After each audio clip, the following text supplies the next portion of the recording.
नमस्कार दोस्तों, मैं अनुराग ओझा। क्या केजरीवाल अपना साम्राज्य बचा पाएंगे? क्या दिल्ली सीएम की पत्नी दिल्ली को संभालेंगी?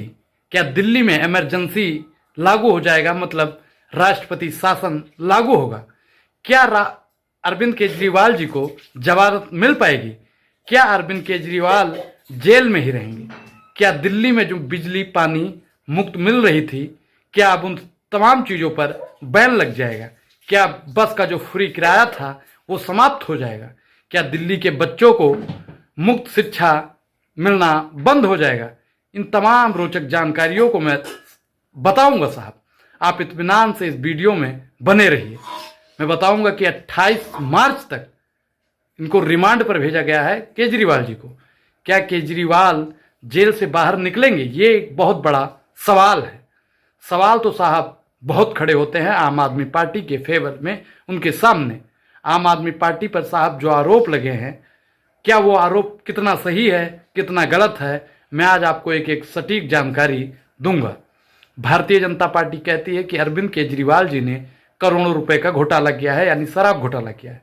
शराब घोटाला जानना बेहद जरूरी है। जब केजरीवाल की सरकार ने एक के साथ एक फ्री किया था, अब आप एक चीज बताइए, दिल्ली में एलजी का भी शासन होता है। एलजी किसका है? बीजेपी का है। आपके मन में एक सवाल साहब जरूर आया होगा कि जो एलजी है वो जब बीजेपी से है तो दिल्ली में कोई नियम जो पास होता है वो एलजी के सहमति से ही पास होता होगा। क्या एलजी के ऊपर भी सीबीआई और ईडी जांच करेगी? ये एक बेहद गंभीर विषय है। क्या केजरीवाल की पत्नी सरकार चलाएंगी? लाखों करोड़ों लोगों के मन में ये सवाल उत्पन्न होता है। लेकिन आपकी जानकारी के लिए बता दें साहब कि ऐसा कुछ भी होने वाला नहीं है। दिल्ली में राष्ट्रपति शासन लागू हो जाएगा। मैं आपको साहब एक और जानकारी देने जा रहा हूँ कि जिस प्रकार से आम आदमी पार्टी के कार्यालय को सीज किया गया है, जैसे राहुल गांधी जी के बैंक अकाउंट को, कांग्रेस पार्टी के बैंक अकाउंट को सीज किया जाता है, ठीक उसी प्रकार आम आदमी पार्टी के कार्यालय को भी सीज कर दिया गया है। ये जानना और समझना बेहद जरूरी है आपके लिए कि जिस प्रकार से सरकार तानाशाही पे उतरी है, जिस प्रकार से सरकार आज दिन अत्याचार कर रही है, ये कहीं ना कहीं लोकतंत्र पर एक बहुत बड़ी टिप्पणी खड़ा करता है, एक सवाल खड़ा करता है। देश की जनता अब लोकतंत्र पर साहब सवाल करने लगी है। जिस देश का प्रधानमंत्री कायर होता है वहाँ का लोकतंत्र दुबला पतला और कमजोर हो जाता है। देश की जनता साहब अब सवाल करने लगी है, क्या प्रधानमंत्री नरेंद्र मोदी जिनकी छाती मीडिया बताती है कि 56 इंच की है, वो छाती अब खोखली हो चुकी है? साहब ये भी जानना बहुत जरूरी है। जैसा मैंने आपको शुरू में बताया कि बिजली पानी शिक्षा स्वास्थ्य, क्या उन तमाम चीज़ों पर कमांड लागू कर दी जाएगी? क्या उन चीज़ों पर स्थगित कर दिया जाएगा? क्या भारतीय जनता पार्टी अब दिल्ली में अपनी सरकार बना लेगी? ये भी जानना आपके लिए उतना ही जरूरी है जितना जरूरी केजरीवाल का बाहर आना।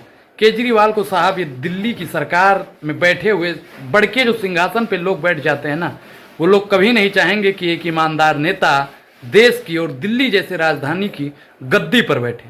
केजरीवाल जी का सिर्फ और सिर्फ इतना कसूर है कि वो दिल्ली वासियों के लिए काम कर रहे हैं, दिल्ली वालों को चमकाना चाहते हैं, दिल्ली का विकास करना चाहते हैं।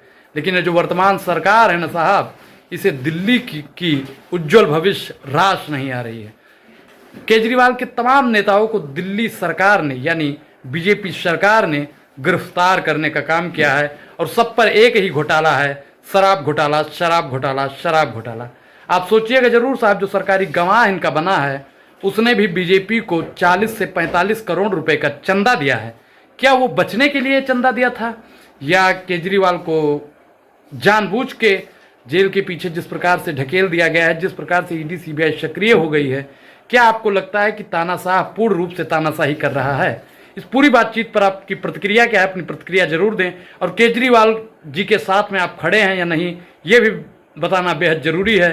अब अनुराग ओझा को दीजिए इजाजत। शुक्रिया, धन्यवाद।